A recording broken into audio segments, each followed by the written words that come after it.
What's up guys, DukeSloth here, and today we're doing the patch notes review for patch 4.25 Warden of the Underworld. I'm a little late on this one, I'm sorry, I was at HRX and I tried to do it from there but it didn't really work out, so I figured it's just gonna be the first video I do afterwards. The patch is already on the live client for PC, and I think it should be coming out for console soon if it's not coming out yet, but you guys know that better than I do. Anyways, I'm gonna talk about the balance changes, what I think of them, and talk about the new god a little bit. The new god is Cerberus. We'll actually switch over here because we have the picture of him here and we have the abilities, but this is kind of missing the detailed description of the abilities, which we already have from in-game, and therefore we also have them on Smite Gamepedia, so we're gonna look at them in detail here. His passive is Spirit of Death.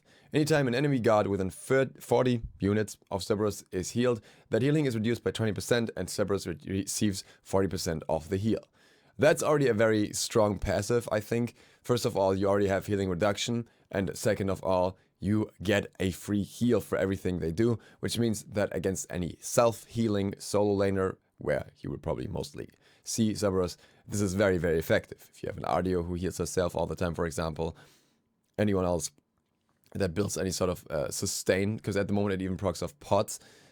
It's just very, very good. I'm not even sure if it works off Son of Gaia as well. If it does, that's also another factor where it's very, very impactful. And I think as such, it's a very valuable passive overall. The most interesting thing is that at the moment it also procs Shield of Regrowth. So you can literally get fast off of an enemy healing himself, which in a team fight basically happens all the time. So a lot of potential effective uses for that one. And what I'm not sure about is if the reduction applies before you receive the heal. So if the enemy would have 100% healing reduction, if you'd still receive 40% of the original heal, or if that would be, well, 40% of nothing in that case. So that's an interesting thing that I still need to test out. But either way, regardless of that, it's going to be a very strong passive. Then we have Paralyzing Spit. Cerberus Snake Tail spits venom that passes through and damages enemies. If Cerberus dog heads are alert, they then also spit venom when the ability is fired. Each head is alerted upon hitting an enemy with a basic attack, and all are alerted after ghastly breath. Each projectile that hits the same target deals 20% less damage, but hitting an enemy with all four stuns them. So up to 170 damage per projectile here, as far as I understand it. You have a stun duration of up to 2.2 seconds and a range of 45, pretty decent range, with a cooldown of 16 seconds. What I can say about this ability is, at close range, you can't even stun with it, basically. So the enemy has to be a fair bit away for them to get stunned, so it's better in a distant trading situation, basically, where the ADC is trying to attack you, or anything where somebody's running away from you. Those are the things that really allow you to utilize that. And for that, it's very good, I believe. I think it's a very strong ability when you can really hit multiple projectiles, because, once again, first one's 170, and the other ones just get 20% reduction afterwards each. So, very good, very long CC, but also very hard to confirm. And that's something worth keeping in mind, because this guy doesn't have the most hard CC in his kit. So, you really have to make sure that you hit that as much as possible. Think of this kind of like maybe Fafnir 1. So, the difference between a bad and a good Fafnir is basically how often he can hit as one. And if you don't hit this one, you'll have the same problem, only that this one is a fair bit harder to hit than Fafnir's one. Worth keeping in mind. Second ability is Ghastly Breath. Each of Cerberus' 3 heads releases a cone of noxious breath in front of them, damaging all enemies in range 7 times over 2.4 seconds, and reducing their magical protections up to 3 times. Enemies in the center of his breath are also slowed up to 3 times. This attack immediately puts all 3 heads of Cerberus on alert, blah blah blah. So, damage per tick 55 plus 12.5 of your magical damage, so 12% scaling, slow per tick 8 and then up to 12%, protection reduction 8 and then up to 20. That's already pretty impressive. You can literally get a protection shred of 60 flat just from this ability. If you hit, all 3 procs of it, then you'll get this reduction. And that's not even just the center is just for the slow. I don't know how I feel about that. I feel like it's a bit too much reduction for a single ability for a Guardian. If you combine it with Spear of the Magus, you can basically reduce anyone's protections to 0 quite easily. Slow duration is also 2 seconds. And range with 35 is also not that bad, especially because it's a wide cone. Now, obviously this can get interrupted, and that's the problem for Cerberus. If this gets interrupted, then his whole combo is kinda meh. Well, he can still do stuff, but it takes away a lot of his potential. But if he's uninterrupted using this ability, he sets up his Swan in a way where he does ridiculous amounts of damage with his Swan afterwards, if the protection reduction is applied first, and then he hits all 4 of the shots. So you have this easy setup ability when you slow the enemy and try to then transition over into a very hard skill shot ability in comparison that will deal a massive amount of damage. And this, I've tested this. This does a ridiculous amount of damage to squishies even, just blows them up straight away basically. Half healthing in a full tank build. And then we have the 3. Soul Expulsion. Cerberus leaps a short distance forward, dealing damage on impact and severing the souls of enemies. These souls will not block Cerberus attacks, and killing the souls heals Cerberus. So the leap damage is up to 220, 60 to 220, with 60% scaling. Then you have, excuse me, I'm not quite sure what the health percentage is supposed to say here, actually. Trying to figure it out right now, but, well, anyways. You have the heal value per minion, the flat value, plus the magical power, and the higher value for gods, basically double the value, from 55 up to 110 maximum, and 25% each. Still trying to figure out what the health percentage is standing for here, but I really don't know. So what this does is it basically gives you an ability to heal to full on a minion wave, almost. Or maybe not to full, maybe to half. But if you drop the 3 and then, you know, just kill the souls afterwards, you can get so much free heal even in late game, or especially in late game, that many people think this is the ability you should be leveling second just for the insane sustain that you get out of it. 18 seconds cooldown. This is something that his whole kit shares. He has relatively long cooldowns overall, and you really want to make sure to, well, at least invest something into cooldown reduction to make up for that. And yeah, work with that. And last but not least, we have Stygian Torment. Cerberus Haunting Whale summons below him, that's a weird sentence structure, below him the souls of the damned, which then lift all enemy gods into the air while stretching the link between their bodies and souls, damaging them. A short time later, Cerberus uses this link to pull the enemies to him. Now, this is actually not quite right, because he can direct where he puts the enemies afterwards, but oh well. The damage is up to 440, 55% scaling, so definitely not a high damage ability in comparison to many other roles, but rather a control ability. Radius of 30, and a cooldown that goes down to 95, but starts at 115. What can I say about Cerberus so far? Played him a little bit. I think that the potential between his 2 and his 1 is very strong when you can land it. That takes practice, so I'm kind of okay with it.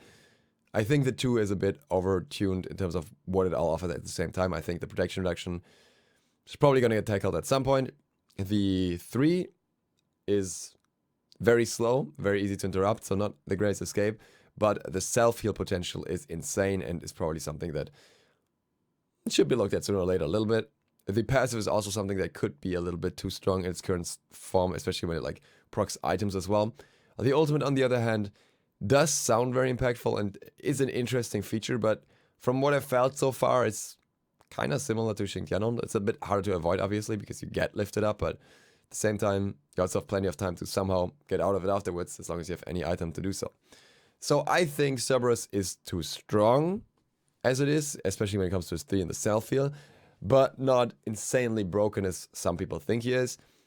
And he really, like, he's a bit weird, because his only hard CC that is not in his ultimate is very, very conditional. You only have to, have the activated state for the heads, the alert state, but then you also have to hit at a very specific range. And I think that's one of the most conditional CCs we have in Smite. So when he doesn't do that, then what does he do really? You know, he shreds your protection, slows you a little bit, tries to stun you, doesn't do that, and has a leap to heal himself. And I think the best thing to do with Cerberus in a team fight at the moment is to try and ignore him as much as possible and avoid him. I think Cerberus is a bit clunky as such, and therefore the numbers don't seem too crazy. It's going to be interesting to see what kind of builds are being figured out for him, because at the moment it seems to be almost more viable to go into a bruiser build, so you actually have the damage to not be ignored, to somehow be relevant, rather than just being, you know, a guy on the sideline with that little bit of CC and the ultimate. So yeah, interesting character. We'll see how he goes from here. And with that, we move to the rest of the patch. We obviously have a lot of skins. We have the Hellwatch Cerberus, which is his recolor, which you see right here. Then we have Sweet Tooth Sol, which you have right here. First skin for Sol that has like an actual model with skin rather than the normal, I don't know, see-through texture. So that's pretty cool. Then we have Brimstone Demon Thor. Another Thor skin, like, you know, whatever. It's nice, but not my style. Then we have a new Xingtian skin, which I think is really cool. It's kind of the same as the Gap skin of that kind, and I think it has a special emote as well. So that I like very much. And we have the Brimstone Beast for Camelzots, which I think looks pretty decent actually. And well, basically the next one in the line of cool Camelot skins. We should have the voice packs here. Unfortunately, they're not playing, so I can click them as much as I want. It's not really happening. Sorry about that. Grovekeeper is the name of the Xingtian skin. We have the Ragnarok event quest. So some of these are part of an event. You can buy a bundle for 700, and that will give you the Brimstone Demon Thor and the Brimstone Beast Camelzots, as well as some other things, being the Ragnarok loading frame, the Lava Recall skin, and for that you can also basically, when you buy this bundle, you can do these quests. Ragnarok event quest, which is deal to 20,000 damage, slay one jungle boss, and get 30 kills and assists. And then you get an extra awesome chest on top of that. And that is the first part of a 3-parts event. As always, 2 skins, always 3 quests, and I think always an awesome chest. And then at the end of that, you can get the new Hades skin. Then we have the special emotes. Here, Xingtian once again. But maybe it's just a general Xingtian emote. And Sol gets a special emote for Bubblegum. And that brings us to guard balance. Anhur has struggled to lane against other hunters due to opponents absorbing his entire wave clear. Targets impaled will now deal damage to targets they pass through, allowing Anhur to have more consistent wave clear. Highly skilled Anhur players can also try for more damage on enemy guards with a well-placed impale. I don't know how to feel about this. I don't think that Anhur was in a bad spot. I think, especially in the current meta, he's not necessarily unfavored. We've seen Anhur being played in the SPL. But at the same time, I think it's not a drastic change, because I really don't see people trying to body block his clear that much. Sure, the Guardian may do that in the early game sometimes, but usually you don't even see the Guardian in duo at the moment. And I feel like if that's the case in the meta where both Guardian and Hunter are typically in that lane, it could easily become a problem. It's just too easy clear from too easy pressure. So I think that's a change I'm a bit skeptical about and not too happy about. The next one, on the other hand, is Chuck. Chuck, well, was just not doing enough, basically. That's all I need to say about this. So there's a specific buff to him that should counter certain things out. And that is Rain Dance now provides an attack speed slow of 5% up to 25%. Not insignificant, pretty interesting. And I think will give him not only a better way to counter any sort of ADC, but also much more trading potential, especially against the high AA solo pressure that we have at the moment. We have Bellona, we have Osiris, we have Elangshen, you name it. They all rely on their basic attacks. And when they all get slowed by Chuck during their basic attacks, that could be interesting, that could be impactful. And I'd like to see that in action and see how Chuck can do with that. And I think this is going to help Chuck a lot. Might actually be turned down a little bit later on, we'll see. 25%, it's quite heavy for a nerf, for a debuff. That is they could also basically place in the enemy's backline in the middle of a team fight if you throw the X and use the Rain Dance. And it's pretty crazy. So I think that's an interesting change. I like it. Haven't seen much Chuck lately, so it's gonna be cool.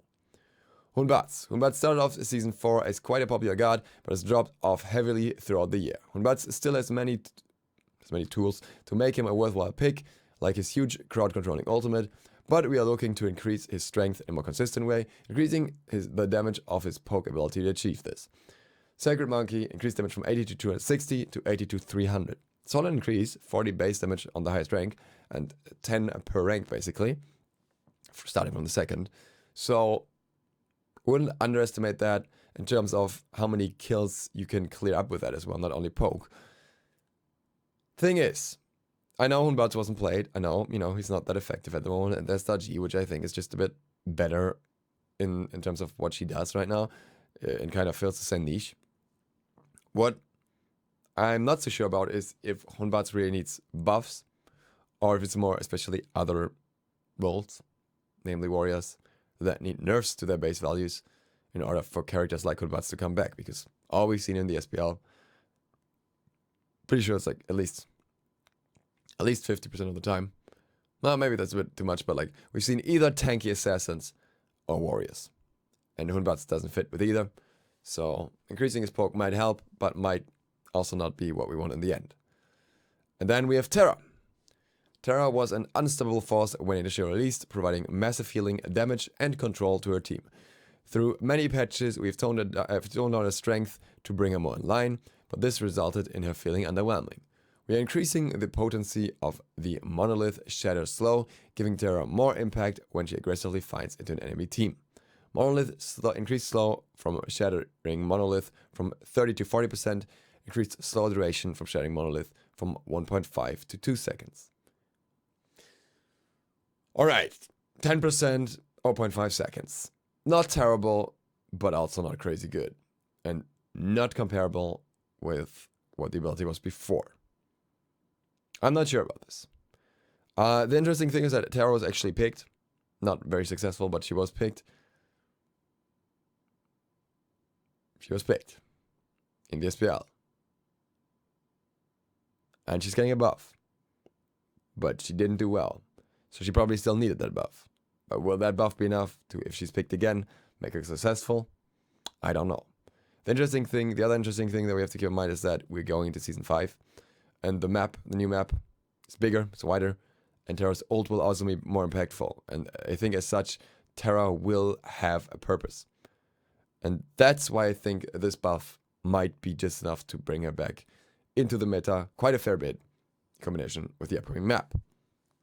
So, I'm glad it wasn't an overtuned buff for now, but it still feels kind of weird compared to what we had before. Last but not least, we have Shangqi.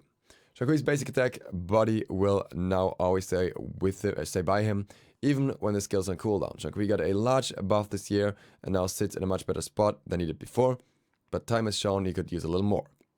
With a reduced cost and the bonus damage from Book of Demons, Shangqi will be a more formidable opponent. So Book of Demons decreased mana cost from 75 to 95 to 60 to 80. Once again, an old character being brought in line with the current mana cost in general. And this ability no longer takes away Shangqi's book's basic attacks while on cooldown. I feel that the biggest problem that Shangqi has is how slow his stun procs. Basically, you self-stun yourself for almost as long as the stun lasts. And that's the awkward part. But I'm okay with these changes. I think this is fine. I think this may help. How much is another question. I think the nice part about this is that you can always easily stack Soulstone. If you're playing Soulstone, which is kind of beneficial with Shangqi, right? You have the extra stacks. You have like 3 hits for a full stack. And if you use Book of Demons now, you can still afterwards stack it back up in a trade and get, extra damage on your abilities. On the other hand, we're seeing a meta where starter items aren't necessarily even picked that often, so is it enough? I don't know. You'll see. But I think it's a good buff, and I'm happy that Shangqi is getting a buff. And with that, we're at the end of the patch notes. Apologize for being a little slow today. I'm very jet-lagged still, and as you can tell, my voice is dying throughout the video. I've been talking a lot, I've been yelling a lot, so yeah. I probably look a little bit worn out as well. I will release various things from the Iris Expo throughout the next days. Like, we have like a bit of a highlight thing, bit of a vlog thing, and then also some gameplay from the new Conquest map. So that's going to be cool to look at, and yeah. We'll do that. And with that, I thank you guys for watching. I will see you for the next one tomorrow. I will get some rest now and recover. If you're new to the channel, feel free to click the sub button and maybe the bell. It really helps me out. See you for the next one soon. DukeSloth, out.